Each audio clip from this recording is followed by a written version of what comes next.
All right, we were just talking about something that is real close to my heart, and that's around veteran suicide. And we were talking about what is always with you, and that's this kind of the title of this course is your breath. And Miles is just mentioning, you know, kind of a time in a person's life when they're contemplating taking their own life. And I'll just pass it over to you to kind of maybe just reiterate what you were just saying. Yeah, the reason I fell in love with breathing is because I've been into fitness, strength and conditioning, nutrition. I've been studying it for over 20 years now. And it's always about needing to do something more. I need to go, even if it's a healthy activity, I need to go run. I need to go lift weights. I need to grab another coffee or a protein shake or a stimulant. It's always something outside of yourself that you need to go and do. And even in moderation, obviously, those things are important and they're incredible. But from the moment that we're born to the moment that we die, the thing that we always have with us is our breath. And if we can utilize that energy and channel it into our breathing in the hardest moments, because it's easy to say when we're in a clear thinking state. And if I was in a dark place, I'm just going to go for a run, man. I'm just going to go for a walk. I'm going to hit the gym. I'm going to do a cold plunge. But then when you're in that darkness, it's completely clouded and it's like the world has collapsed on you and you can't even tell your friends, your partner, you can't tell anyone about it and you can't find your way out of it. You're like blind. And in that moment, what I found in my own journey of kind of trudging through that darkness is the breath is right here with me. I don't have to walk out the door. I don't have to buy something. I don't have to make a coffee. I don't have to let the cold brew percolate, nothing. It's right here with me all the time. And just from putting my energy to that, just from, okay, let me come to my breath, I'm removing energy away from that darkness, from that cloud, from that anger, from that loneliness, from whatever it is. And I'm putting it back into myself. I'm recycling it and I'm bringing new energy in and I'm releasing. And obviously, where our concentration goes, energy flows. So just from concentrating on the breathing is what I've found is just the magic is right there. Everything else after that, to me and my practice and what I teach or practice with, my athletes, my students, my teams is just intentional breathing. It's just being with the breath. It's not what we're going to do. I saw alternate nostril, breath of fire, pranayama, tumo. There's all these incredible breathing types where it's like, this is the breathing type that's going to do this. And what I found really works for me is like, okay, let me just bring my attention to my breathing. Let me start channeling energy into myself. Let me consciously be releasing. And then I almost naturally go into this flow state of my spirit, my body, my central nervous system, my endocrine system, which the reason I love the breath also is because it's the master key to the systems of the body, the immune system, the endocrine system, the lymphatic system, the central nervous system. Like this is how we can get into that door. And so something happens when I start funneling my energy into my breathing, where it's like my spiritual self and my physical self connect. And almost naturally, intuitively, I go into the breathing that I need in that moment. So my expertise, which I don't consider myself an expert in anything, just I would say a very good student, is just studying that like, oh man, when I'm feeling really, really down, what's the breath that naturally has come to me and has helped me feel better? When I'm feeling super nervous for a game, for a football game, or for whatever's coming, what's the breath that helps me? What's the intuitive breath that comes to me? And so just after about 15 years of every day, okay, I'm upset at my wife. What's the breath that comes to me? I can't fall asleep at night. What's the breath that I need? What helps when I'm driving, when I'm pissed off about traffic? And so it's like taking notes and anecdotal, oh, this is what works for me. And then obviously the empirical stuff is incredible, like you were talking about, the research studies. But what's most important is like, well, what works for you? Let's try to find out what works for you and in what moments, because the moment's going to be different.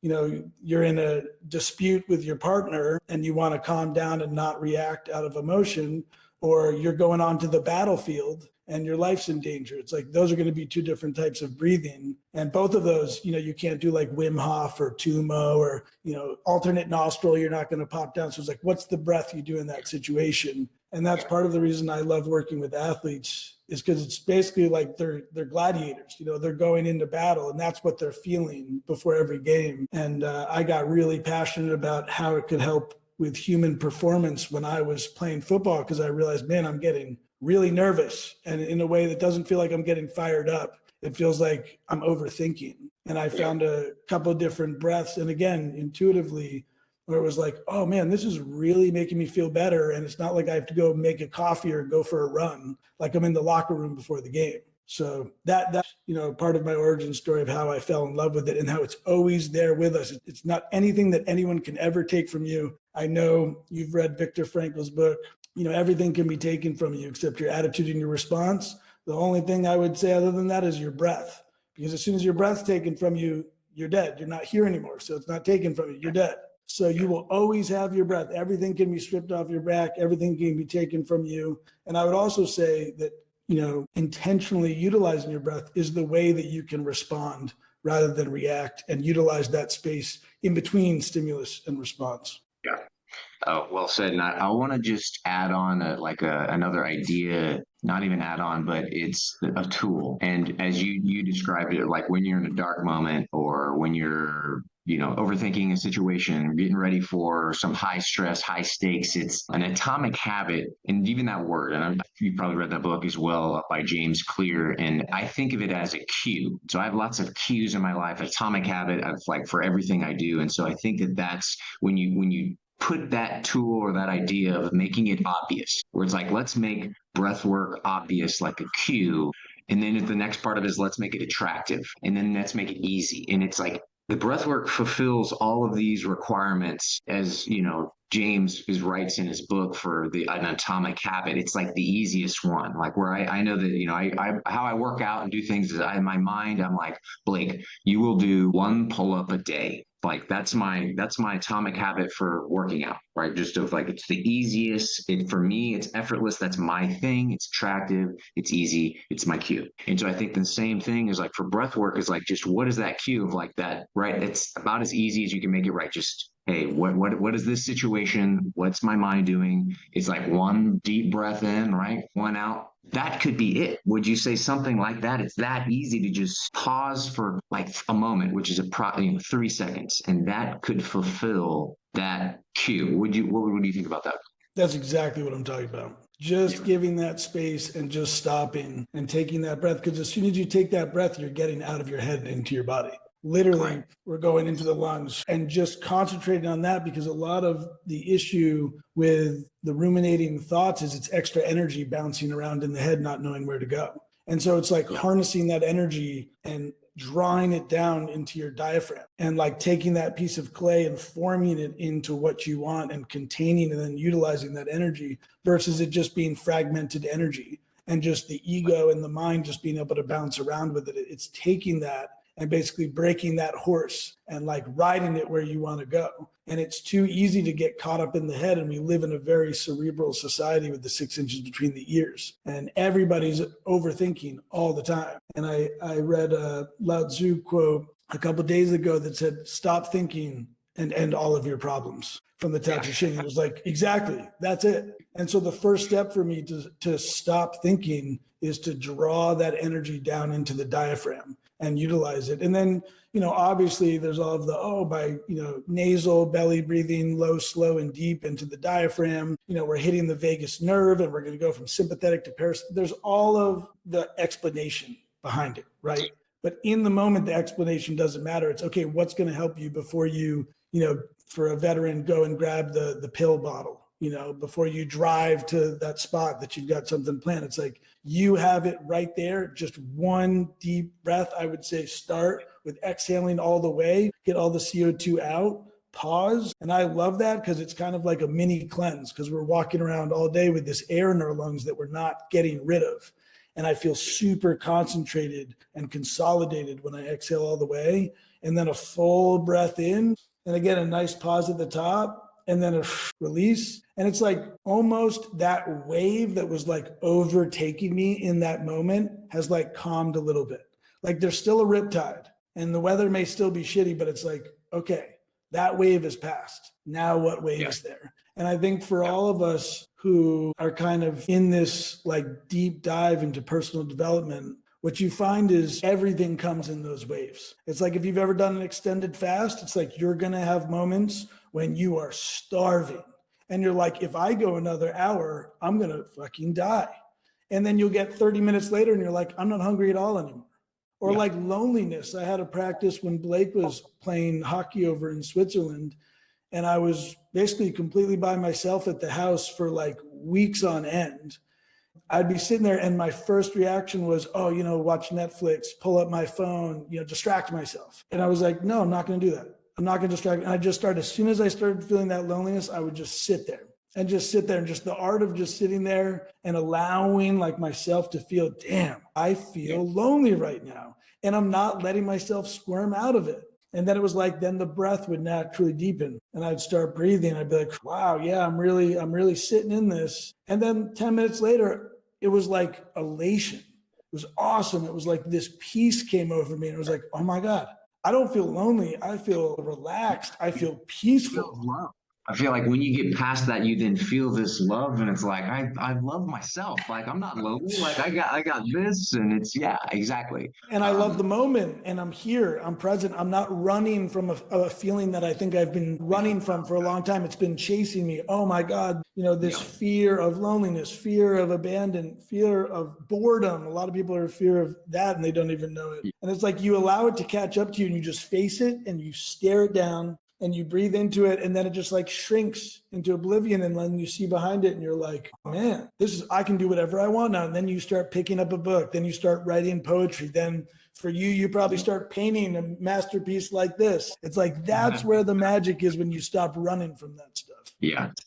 All right. So you touched, and we both kind of touched on some, you said, I mentioned empirical evidence. So prior to doing this is that I studied all four of these pillars, if you will. And so in breathwork, I reviewed almost 60 studies that are published. Most of them are peer reviewed, where that's a whole nother can of worms when you talk about peer review, and you're probably familiar with that. However, over almost 60 studies over the past 5 years, and what I could synthesize, and pretty well, and we chatted about this offline beforehand, is that breath work has almost the same effective, it's almost just like taking SSRIs. So SSRIs are selective serotonin reuptake inhibitors.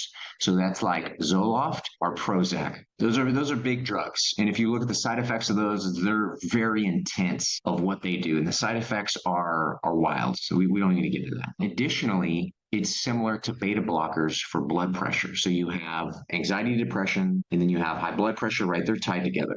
And so breathwork has been shown via peer-reviewed evidence, empirical evidence, to moderate to mild anxiety, depression, and high blood pressure to be equivalent. So you have this thing that you have right here for free. For most people have something like that. When you look at high blood pressure and all of these things, is that everybody's got a little bit of that when you start to look in the population of the U.S. and then the world at large. And so there's that part, and then that's the big one. So effectiveness and safety, and then you have the other part of this is the accessibility and cost. One, it's free, which is huge. So, and that goes into there's no profit in the cure type stuff. It can be practiced anywhere, delivers immediate benefits, enhances resilience, offers natural alternatives to, and it's complementary to medical costs. So that's why I named the course, or this particular one, this way. So it's just, to back up whatever you or I think about it anecdotally, it makes me feel good. Here's like the research only supports what we're talking about. And I'd love to get your thoughts on that as well. Yeah. When I discovered, actually someone gave me James Nestor's book, Breath, and I read it in about 3 days. And it was almost to me like coming to God moment. Almost, because it was something that I had been practicing and teaching for so many years. And it was so much of that was anecdotal. And I was like, I don't know if this is like snake oil or if this is in my head. And when I started teaching it to other people, which at the University of Miami, my teammates were seeing me do it in the locker room, and they started being like, hey, what are you doing over there? It looks crazy. It sounds crazy. And I'd say, oh, I'm doing, some breath work, some pranayama, some this, I call them now performance enhancing practices, PEPs. And at first they were like, okay, yeah, that's crazy. Like, white boy, go do your thing, man. And then they started to kind of see and respect like my concentration and my work ethic. And they started to see the effect that it had on me. And so slowly guys started asking, hey, man, can you teach me some of it? Can I do some of it with you? And then that was the first time that I was teaching it to other people. It was a very personal practice for me for a very long time that I had no desire to share with anybody until people started asking me to share. Then I started, helping them, teaching them, doing it with them, and they were getting the same benefits. And I was like, wow, okay, cool. It's not just me. Like, this stuff actually works. And so that was in 2011. And I started, doing breath work, pranayama in like 2005, 2006, when I was living abroad in France and was really experiencing some type of depression and isolation and discovered it for the first time. So I was practicing teaching it. I taught it, when I was a strength coach at UMiami, then a strength coach at Harvard, director of strength and conditioning at Middlesex School. So I was teaching it for over a decade after that, when like 2021 gave me James Nestor's book and I read it. And I was like, holy shit. And then I went on a tear and started reading, like you're talking about, all the studies, all the books. And I was like, oh my God. And it was just really nice because it really greenlit my ability to like, okay, I'm not just crazy. I can share this with everyone. And I was kind of, before I was sharing it as much as I could and teaching it, but I wasn't necessarily shouting it from the rooftops. And that was like my green light to like, wow, okay, there's a lot of science behind this. And before that, it was kind of like Wim Hof I knew about and had seen, but he teaches a very like, as you know, a very yang practice. And I teach more of like a yin. You can do it in the corner in the locker room. You don't have to lay down. You can do it standing up. You can do it in the car. So I love the research behind it, but I've also found that in the most dire straits, in the most important moments, and the people that need it most, those people don't care at all about the research. And it doesn't matter at all showing them the research. It's like, oh, see how these SSRIs are so addictive and they could lead to more depression and erectile dysfunction and all these issues. Like, they don't care about that. What they care about is going, hey, do this. Do you feel it all better? Let's do it again. Yeah. And doing some of that, it's like, you feel it all better? You get in some like endorphins and endocannabinoids, right? Okay, let's do that 10 times together. How do you feel? And they're like, damn, I do feel better. Like, okay.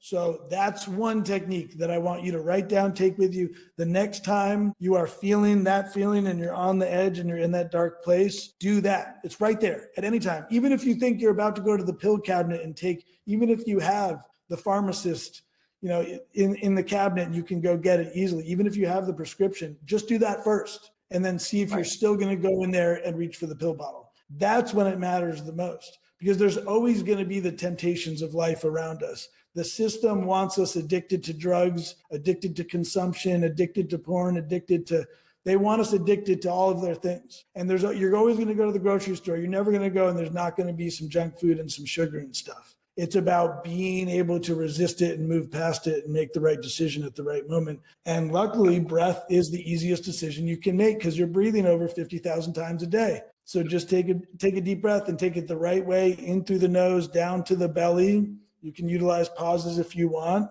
And that's where the magic is. I love the research, but to me, it's like very secondary to actually the anecdotal experience. And so it's not something where it's like, oh, if you take this SSRI for 2 weeks, you're going to start to feel better. It's like, no, let's take 5 breaths right now and you're going to feel better. And that to me is why it's so incredible. It's because it's so easy to prove. You can just walk in the room and you can change the atmosphere immediately. You don't have to even take a pill and wait 30 minutes. It's like, let's do it right now. And that's why it spread so fast. And that's why it's created so many believers and lovers of breath and practitioners. It's because like, it's right here, right now, all the time. So let's talk about now what exactly that is. And so the big idea here is that this is the autonomic nervous system that we have control over. And my thought and how I describe it is that you have the fight or flight path, which is the sympathetic nervous system. system. And then we have the parasympathetic, which is the rest and digest. And so when we're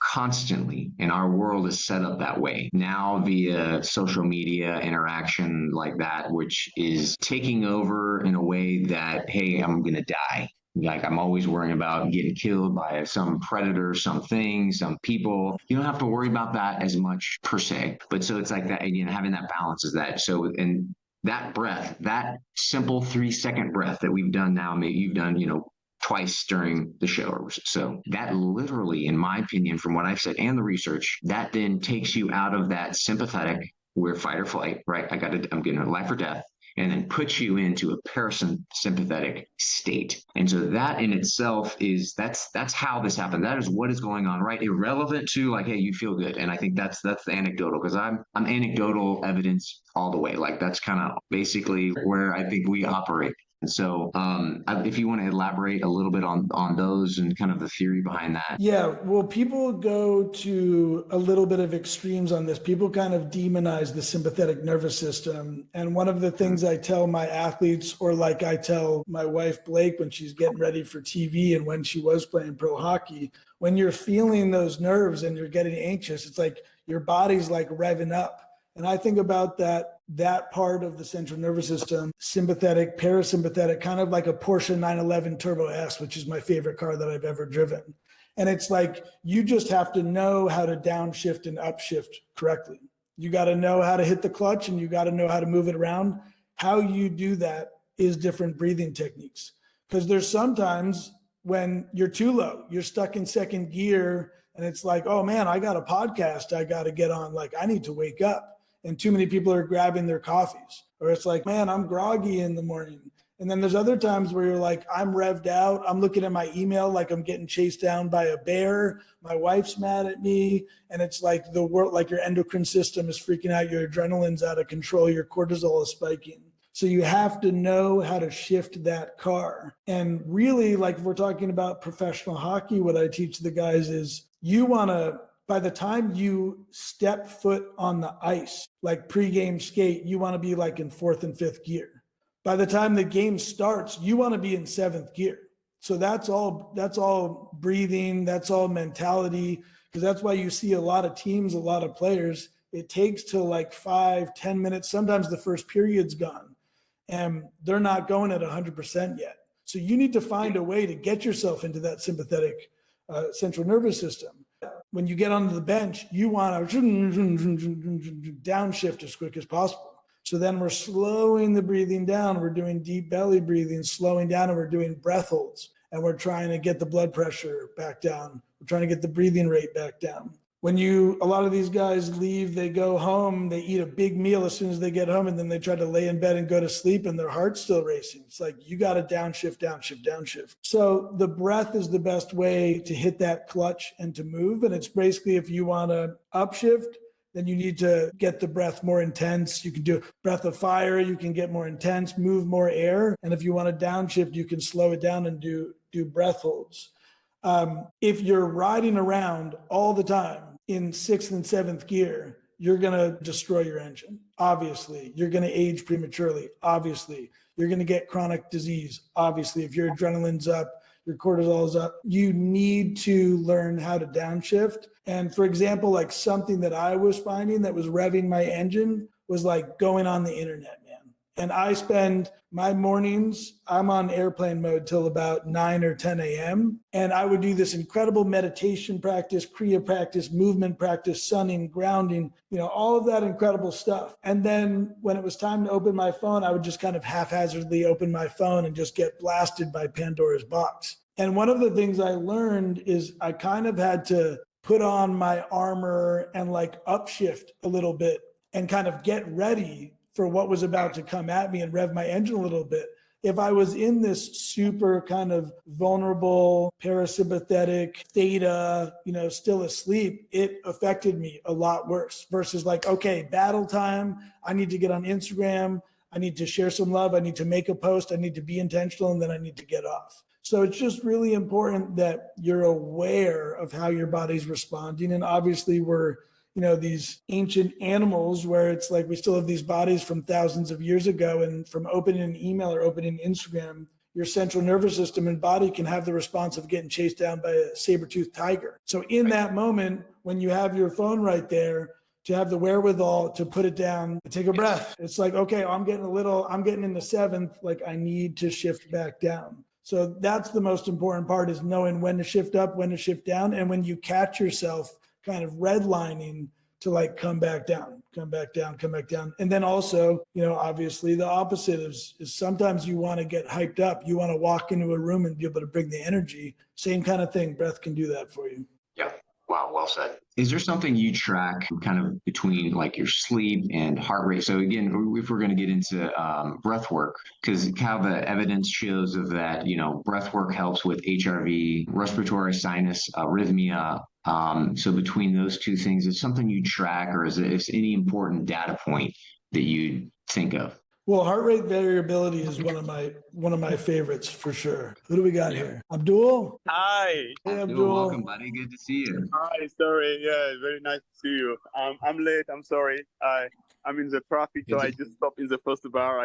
Perfect timing. Well, Abdul, you got any questions, bro? You just stop us and ask, and we're just going. Good to see you. Good to see you, man. Thank you. I love heart rate variability as something to test. For me, everything is anecdotal in how I'm feeling. I know if I've slept well. I know if I wake up before my alarm.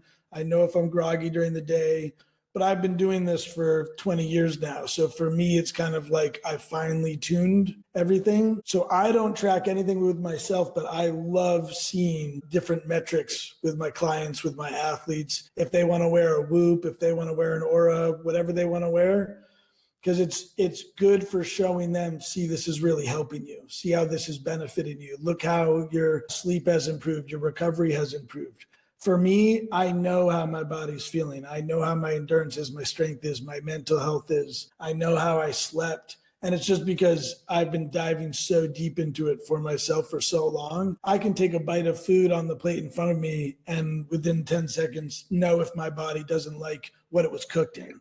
You know what I mean? So for me, I can know if we were at a hotel last night and we turned the TV on, and within 60 seconds of looking at the TV, I was like, I don't have my blue light glasses. I can feel the pressure behind my eyes and the blue light going in. And I know this is going to affect my sleep. And we turned the TV off. And instead we watched something on our iPhone with the blue light off, with just night shift on. So I'm just super sensitive to it now, where I know how it's affecting me and how it's benefited me. And I don't want to get too lost in those numbers, if that makes sense. Yeah, it is. And I've found that as well. So I've tracked my sleep and, resting heart rate for almost 6 years between a couple devices, but mostly the Aura Ring for a while. And I never found a good correlation for my HRV. Like I seem to have had pretty, it's maintained to be about the same, but then it's super subjective to the person. So that's something that I don't know if I haven't found a correlation exactly. My biggest thing is my resting heart rate. That is the biggest one. If I've drank the day before, that's immediate, like from about 40 at night, then it's about 60 at night. We're like, holy shit. So that's a big curse, tell for me of like, oh, is drinking that good for you? I don't know. Or maybe certainly not. All right. Well, I'd like to kind of go into chatting a little bit about now just techniques. And so you chatted about a couple, and they're on the outline, which I'll share afterwards. But the ones that I kind of pulled from, and then you mentioned one that I don't know exactly familiar with, but I would say the big ones that everybody could kind of know or be familiar with is diaphragmatic breathing, which is belly breathing, box breathing, alternate nostril breathing. There's the Wim Hof method, and then there's resonant breathing. So, and I know you mentioned one as well, but maybe as you're saying of like, there's ones to upshift, there's ones to downshift, but if you could kind of cover a few to just kind of give us an idea of like how you'd use them, what's the benefits, what's the, how they work exactly, that'd be great. Yeah. Well, the resting heart rate, which you said is actually the number one metric of the feedback that I get from my clients, is the same thing as you. If they had a hard game and they didn't sleep well, the resting heart rate's too high. Heart rate variability, I would say just for if you are a healthy person, but on a day-to-day basis, on if you're recovering well, for sure, resting heart rate, I completely agree with that. And that's something important to look after.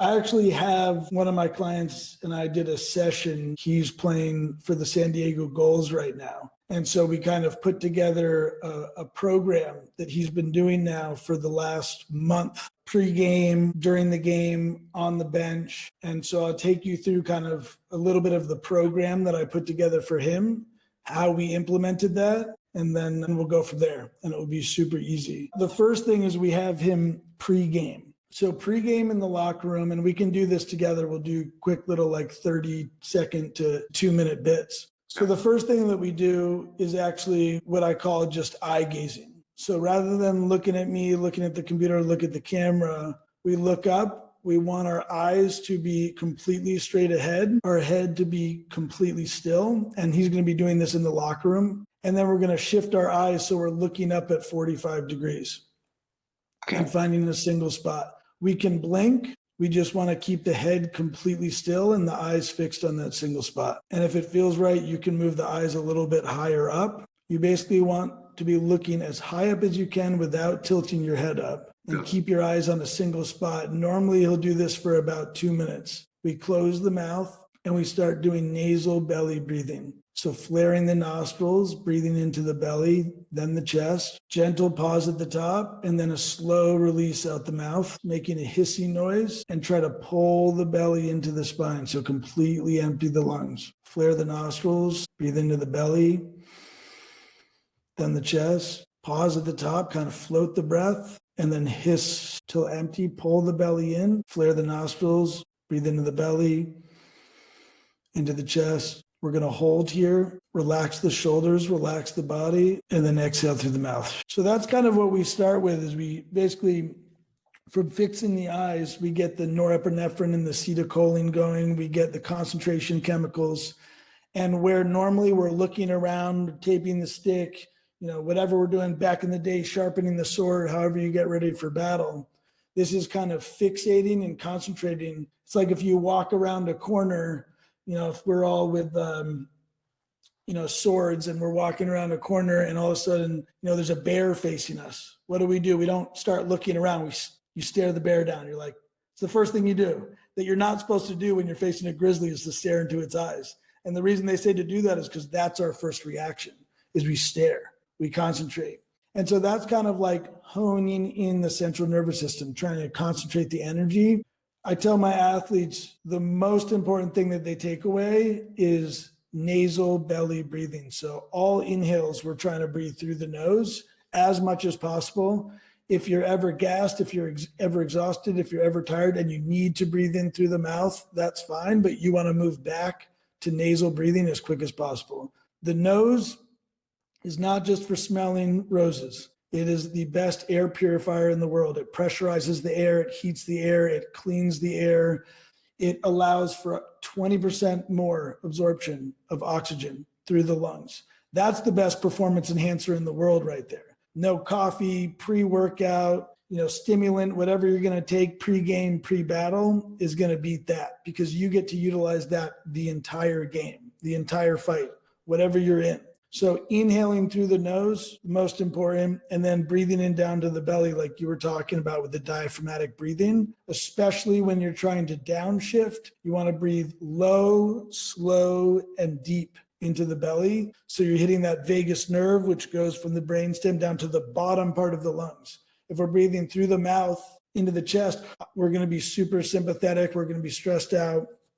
Adrenaline's going to be pumping. Our mind's going to be running. So deep nasal belly breathing, I say NBB, nasal belly breathing, super, super important. Once we've done that, once we've locked the eyes in, I have him doing a 3-3-6. So we'll do a 3-second inhale, a 3-second at the top, and then a 6-second down.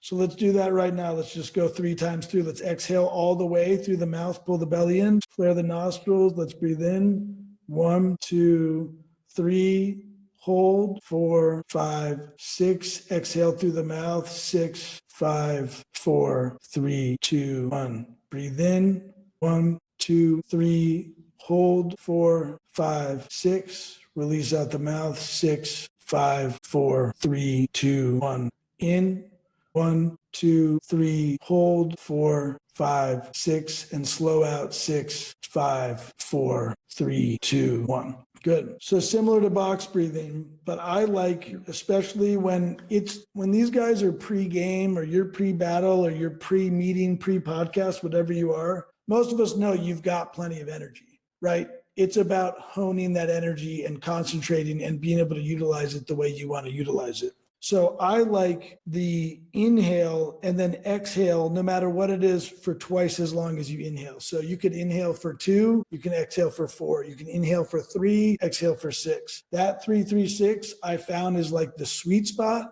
where you don't get tired. You're not doing like a 6 and a 12, and it kind of concentrates you. It kind of brings you down to earth and it gets you ready. The last one he's got for pregame, if he needs to kind of shift up.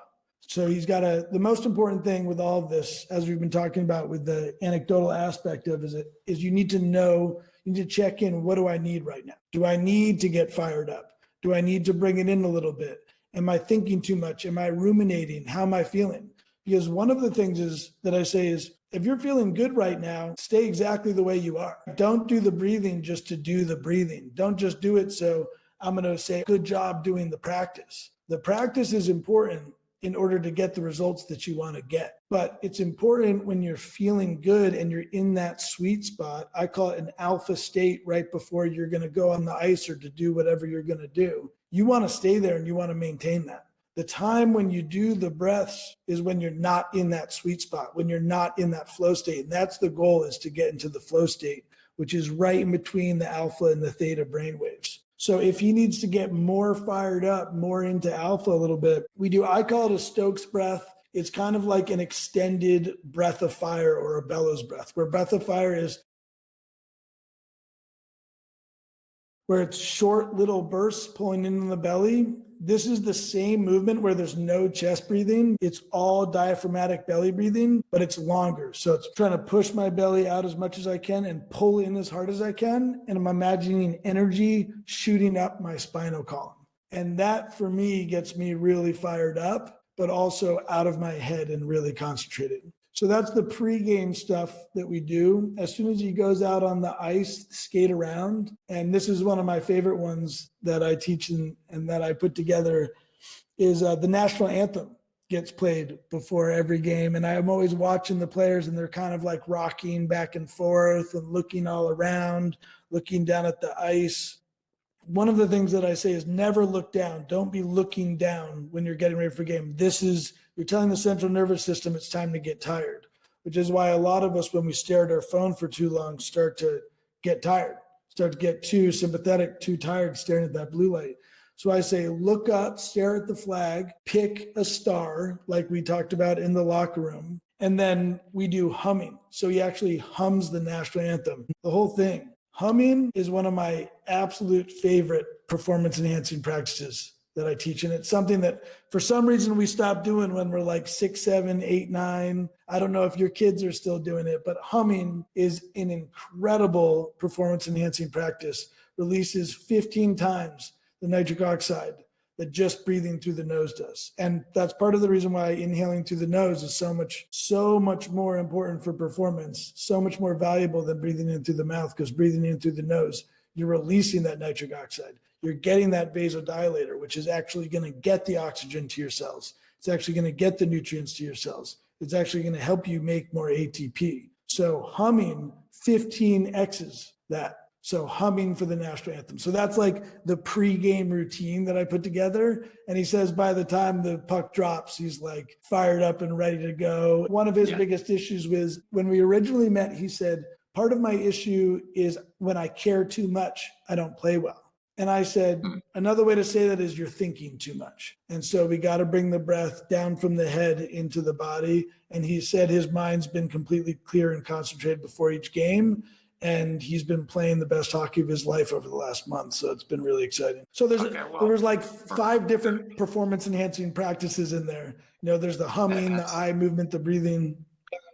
Well, yeah, and I think it's all tied together. And I love kind of the blend of that, because it's simple, it's easy, it's like they can help you, and it's the simplicity of it is incredible. And it's just that the first one, that style of breathing, which it's just seconds and it works instantly. And Yeah. it's, and again, isn't just us saying that, and anecdotally, it's like this is peer-reviewed science. It backs that up as well. Every time I demonstrate the first breath, I go, yeah, I feel high right now. Like I feel better. Like, we should do that before we start the meeting, which normally I do. It's like, wow, I feel so, even when I'm demonstrating, I look around the room, I look who I'm talking to, and I'm like, wow, I feel good right now. And I love Wim Hof. I love Wim Hof. I love those other breathing techniques, but it's like, not all of us are going to lay down for an hour and do those. Like, it's really nice to have something that's like 30 seconds right here, right now. Let's do it together. And I think that the Wim Hof is like, it's intense. I would say prepare a little bit to do some of that. And certainly if you haven't ever done it before, it's kind of whoa, and maybe you get lightheaded a little bit depending on how you're doing it, but it's like an intense, like, and if you're getting into the cold dunk, there's a lot going on there. Yeah. But I think I like it. Keeping it simple is the biggest part of that as well. That's why I said it's very yang, and the stuff that I teach is very yin. It's like, get fired up. And I like the more yin practices. That one of my favorite ones is, you talked about alternate nostril breathing. I love alternate nostril breathing, but when most people teach that, they actually teach the physical blockaging of the alternate nostril. And the alternate nostril that I like to do, because if I'm in, for example, a fight with my wife, and I need to, control my response a little bit more and bring my energy. And I bring that up because I think a lot of people have experience with that. And you can't say, hold on, I'm gonna go do Wim Hof for an hour, and I can't do this in the middle of the argument. But the type of I don't ever get arguments with my spouse, so I mean.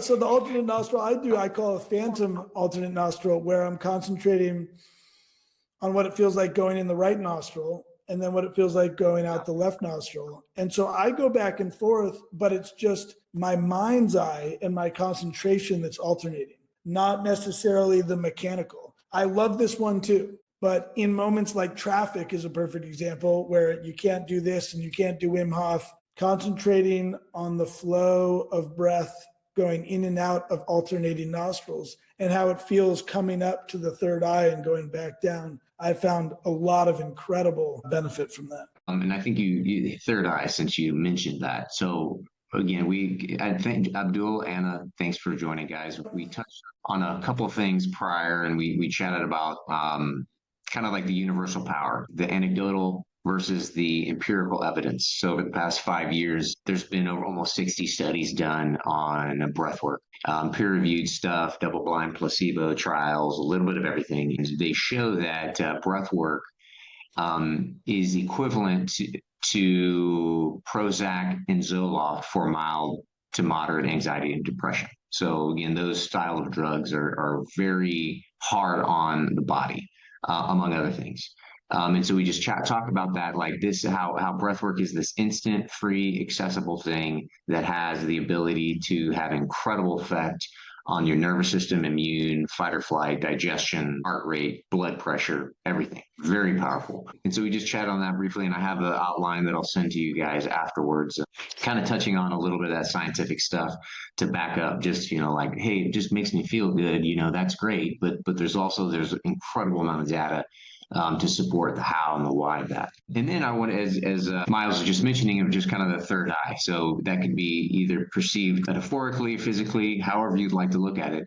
But, and then we get into like historical and ancient wisdom behind this. And so breathwork is nothing new. So, pranayama, that style of breathwork from India has been practiced for thousands of years. Similarly, in Tibet, it's called the Tumo breathing. That's a Tibetan style, same. It's been practiced for thousands of years. And then we get into these like kind of new iterations. So there's a Russian style called Butiko, but then you can get into Wim Hof method, and then there's just many different styles of these. Yeah, okay, so thank you. But they all go back to, and then there's even indigenous rituals that go back, martial arts practices, Tai Chi. So this is nothing new, and I feel like it's kind of a rediscovery in a way with now science is backing up what's already been there for thousands of years. And Miles, if you have any, and again, anybody have any questions or thoughts, please jump in. But Miles, if you want to, you have, oh yeah, Anna.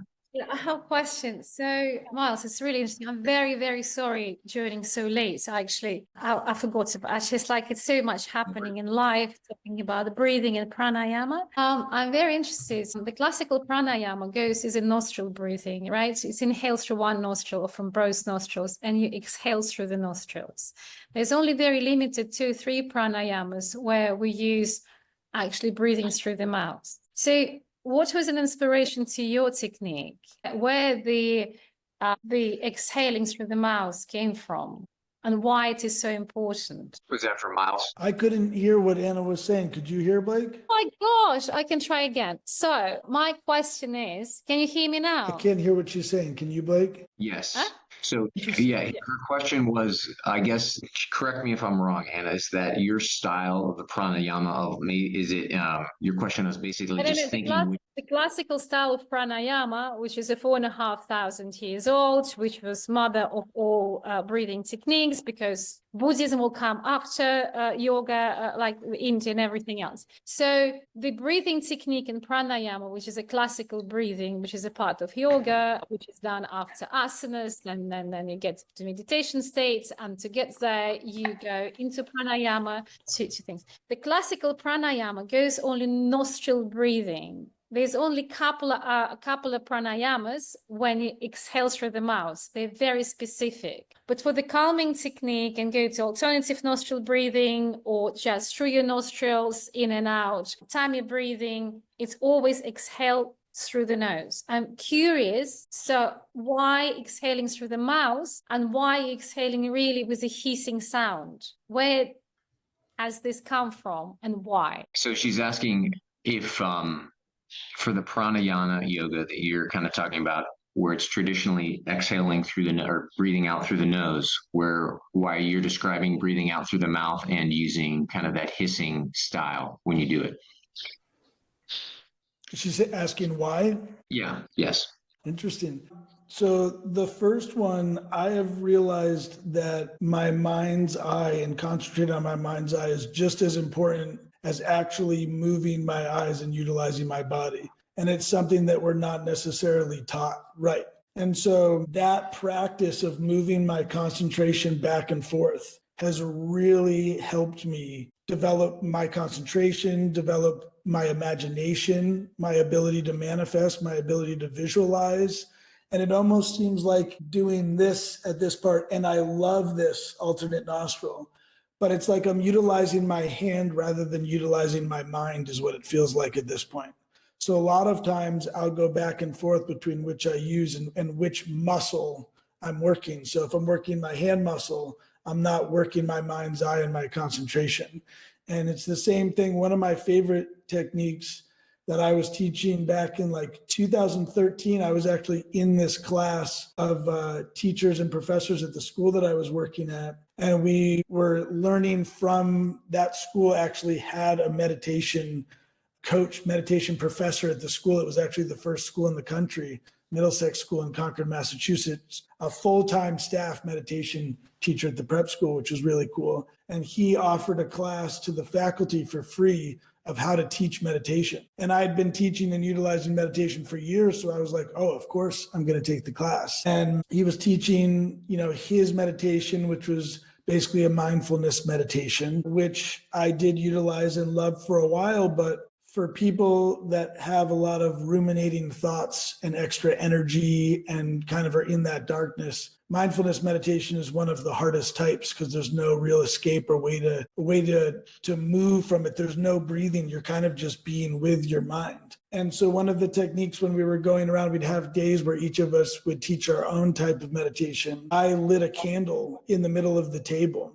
And I had everybody stare at the candle, which now it's actually something that I do to start my meditation routine. First thing every morning is I light a candle, I light an incense, and I start with gazing at the candle for about 3 minutes and then closing my eyes and still seeing the candle flame in my mind's eye and then going back and forth. And I feel that that's really helped me develop my intuition and what I would say my sixth sense. And it's part of kind of like a precursor to Kriya Yoga, technique and I know that samurais were using it thousands of years ago too. So it's been practiced by many people. So when I was teaching it to this class, there was a candle in the middle of the room. We all stared at the candle and we concentrated on not only looking at the light, but trying to send light out from our third eye while we were staring at it when we exhaled. And then we inhaled, pulling light in through our third eye. And I could immediately start to feel sensation, but I had been practicing it for a long time. And I wanted to see how it affected everybody else. And after, it was like 14 people in the class. And after each person, came in and did their class for that week, you'd go around and you'd share. And every single person, the most common thing, a feedback that I got was, this feels like cheating. I didn't think meditation, is this actually meditation? This feels weird. My mind was quiet. I could feel my, whatever this is here, I could feel pressure there. And that was one of the most enjoyable things that I've ever done, but I'm not sure what that is or if that's even considered meditation. So it's very interesting how these practices of actually starting to develop that muscle of concentration and how that can really benefit our emotional and spiritual health and progression. And that's been really, for me, what I've been working on heavily in my personal practice for the last 5 years is actually my concentration, not just the physical movement of breath, but visualizing the breath and what it represents, what it looks like coming in, the energy, the light, the healing, the frequency, and then what's coming out, the smoke, the exhaust, the stress, the pain, the pressure, whatever I want to get out of my body. And then while I'm inhaling, imagining it going through my body, cleaning and cleansing, hitting different chakras and nadis. And I've discovered that really for me is where the magic is. And when they talk about pranayama, moving prana and life force energy around the body, a lot of that isn't just, it's like actual visualization and concentration and imagination. And I've found a lot of incredible peace, serenity, and results from that and teaching that. Can these breathing techniques be used for adolescents or children in a similar style? Is that correct? More for adolescents, knowing their physical characteristics. Yeah. Miles, do you get that? One of my favorite things to do is to work with kids and teach them breathing and teach them concentration and teach them meditation. And I always walk away with the biggest smile and just feeling so heartened and hopeful and seeing so much magic in these kids and realizing the absolute incredible just power and magic that these kids have. And all we need to do is one, I would say, get out of the way and allow them to be themselves and to find their magic, express their magic, and not try to control them and indoctrinate them into our way of living, but actually ask them more questions and allow them to really kind of come out and figure out who they are. And then just giving them tools. And the best tool that I've found for kids is just teaching them breathing. Because it's hard to teach a kid, again, back to mindfulness meditation. Just, you're upset and you're frustrated and you're mad. Okay, just sit still and close your eyes. That's almost, to me, that's unfortunate that that's taught so much even to adults, because so many people that I talk to are so incredibly turned off and disheartened from meditation. Oh man, when I sit down, meditation's not for me. And it's that's like jumping out of your car and trying to run at 65 miles an hour and not starting with a slow walk and a slow jog. Meditation, especially deep meditation, I believe comes after movement and breath. And it's you need to warm up and naturally flow into a deep meditation. But to be in this crazy world where there's so much going on and then to sit and to be still and to close your eyes, especially for young kids, is torturous. It's so hard. And so teaching them nasal belly breathing, teaching them Bastrika is one that kids love and have so much fun doing that. Tapping, kids love tapping. I was with kids, there's a Kriya practice called bee breath, where we were pretending we were bees and we were going, and we were all looking around smiling at each other. I was doing a hockey camp in Vegas with a bunch of kids that were 12 to 14 years old. And at first they think it's ridiculous. And then we're laughing, we're having fun, and we're all doing it together. And you look around and just the brightness in their eyes has just turned up. And these kids who are given these crazy iPhones and big screens and stimulus and sugar and drugs and all of this stuff, it just like clouds them and brings them down. And these simple breathing practices and just humming and being kids all together. I was there last time and they all left the room and I was like a little bit teary-eyed because I knew that we had just done something together, that there was 50 young girls at a time and there was 250 young girls there through the weekend. So I had sessions in a row with 50 girls. I knew that there was at least a couple of those girls that were going to be able to take the techniques that we used and move on and just teaching them, hey, it's actually really beneficial to hum and to sing. Never stop humming, never stop singing. And you know what helps with that? Taking a big deep breath into your belly before you start singing or before you start humming your favorite song. Don't ever let anyone tell you to stop singing or to stop humming or to stop dancing. Those are really important. And those are things that you need to help teach us adults to do again, because those are incredible for mental and physical health. And they still have that. And so to give them the tools where they can teach that and not let it get beat out of them is really, really powerful and really, really important, I would say. Okay. My second question is my second question is how to do you have like how to bring this behavior to be like an habit in an environment. I'm talking about, for example, school or at home, or how to bring all this, how the training is coming to settle this behavior for life. Is it just one training? Is it a continuous training? So yeah, I think we chatted a little bit about, or my thought. Miles, did you hear the question? No, I needed. For some reason, I can't hear the two of them. I wish I could. They seem like you guys have great energy, and it seems like really good questions. But I can hear Blake very well, so I have a good chance. The question was, how do you make this for like young people to use this wherever they are, right? And just correct me if I'm wrong. Abdul, like to use this as a practice, and I think kind of we. In the beginning, we chatted a little bit about, an atomic habit and our Atomic Habits. It's a book written by James Clear, and I've used this for many different things, including breath work, because again, it satisfies all of I believe, the criteria that you're chatting about. And then I'll pass it over to Miles. But it's the Atomic Habit is make it a cue, so make it attractive, make it easy, make it satisfying. And so when there's the cue for breath work for me is like, hey, there's something negative potentially, right? Because I feel like for kids, right, if you're going along, but it's like, how do you handle something negative your way so you don't have a reaction, but you have a breath. And so that's like my cue. If there's anything negative in my life, it's like whatever's coming at me, I'm like breath or whatever the cue. And that's kind of maybe a style, but those are kind of like my tools I use to, when do I need it? But I'll pass that over to Miles he's probably got a better answer. That was a great answer. The number one reason I love what I do and I love teaching this stuff is because it's for free. Everybody can utilize it. And it's the one thing we have from the moment we're born to the moment we die is we have our breath. It's something that will never leave you. If it ever does leave you, you're dead. So you don't have to worry about any of the stuff that you're stressed about. So it's even quicker than, we live in a society where it's like, oh, the magic pill or the magic drink, or this is going to help me or that's going to help me.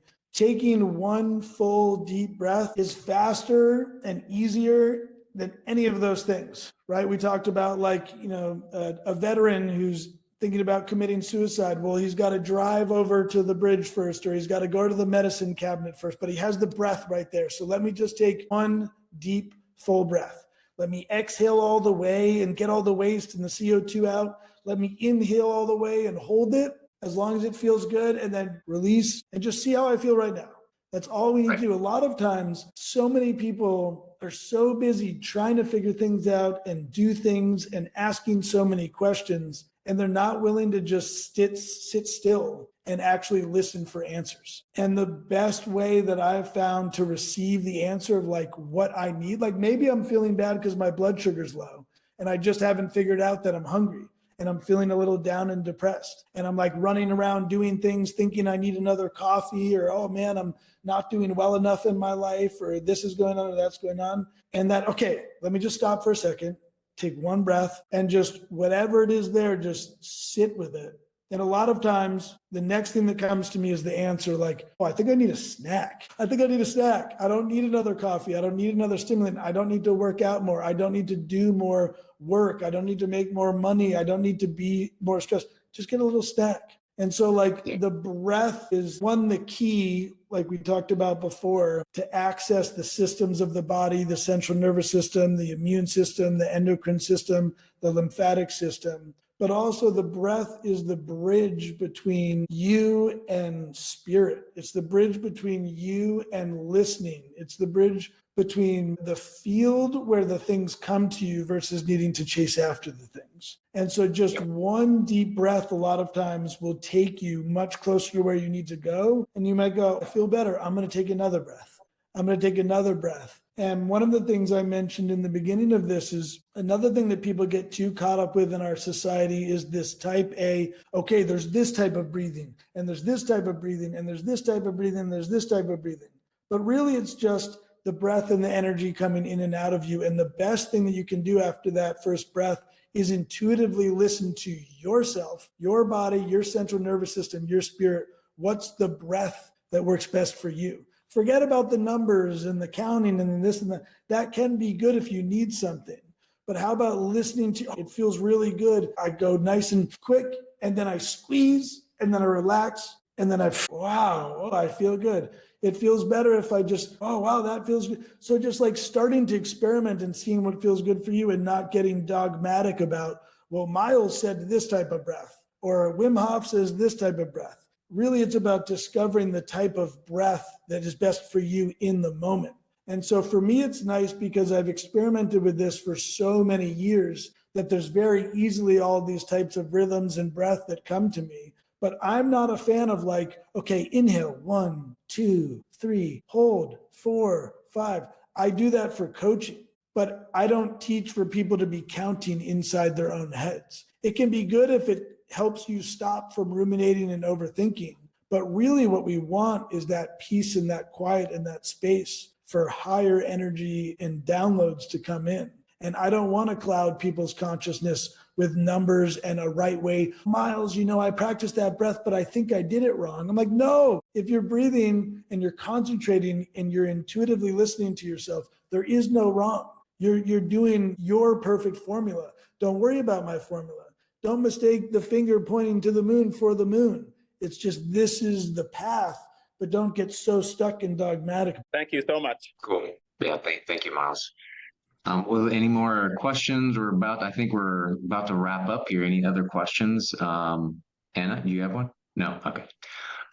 So yeah, that's well said, Miles. And, again, anecdotal to the hard research as he was describing, it simply mirrors what he's saying. And that's the fact that when you take a moment, and that's considered approximately even 3 seconds, you take a moment to do a breath, you shift out of the autonomic nervous system, out of that sympathetic, which is the fight or flight, into that parasympathetic, which is that rest and digestion, where you're calm. Because most of the time we don't need to be in fight or flight mode. Like 99 and more, we should be in a parasympathetic mode, but that is not the case in our current modern society with this amount of stimulus we have via, every device and TV and how it's set up. So well said. That's about it, guys. I think we covered a bunch. I think we kind of rehashed some of the previous things we talked about, but that's about it. I would say maybe the takeaways, I'll just recap if any questions, but then we'll end on this. Breath is power. It's the only autonomic function you can consciously control. And then again, this goes back for thousands of years of how it has the influence over your mind and body. It reduces stress instantly, as I just described. A deep, slow breath can activate the parasympathetic system, period. That's what it does via ancient wisdom or, the study done last year. It does it. It boosts energy and focus. period. Accessibility, anytime, anywhere. It's incredible. And that's like, again, the name of why I call the course, the natural healer. The ancient wisdom meets the science, as we've discussed. The practical techniques, as there's a few of them, and I think you can pick and choose in whatever is right for you, as what makes you feel good, period, as Miles has shared. And then I would say the last thing is consistency. Maybe I don't know if we chatted about that exactly, but I think consistency, it's like if you were to do one, even 3 seconds, one slow inhale, whatever that is, a day, that's it. That would change your well-being. And if you compound that, if you did it for 30 days or even 10 days, that in itself has a incredible compounding effect. But with that, Miles, I'll turn it over to you to share any last thoughts. The thing that's going to work best for people is the thing that they will actually do and utilize. And like I said, it is something that you will always have with you and that no one can take from you. Everything else can be all over the place, and the table can be flipped upside down, and the car can be crashed, and the kids can be screaming, and the partner can be met. You will have your breath. And if you can come back in that moment and bring your energy into the breath and start what I call intentional breathing. I actually don't say breath work because it sounds like work, like something hard that you have to do. And it's this magical practice that we can dive deep into. I call it intentional breathing. If you can just bring intention to your breath, this is going to bring me new life, new peace, new energy, serenity. Just one breath and then see where that takes you. It will change your life and it will take you to a really beautiful place. Yeah, awesome. I appreciate you guys. Thanks for having me, Blake. Yeah, my pleasure. Thank you for taking the time, man. I appreciate it. Nice meeting you, Abdul and Anna. Fantastic. Thank you so much. Yeah, thank you for joining, guys. See ya. See you guys.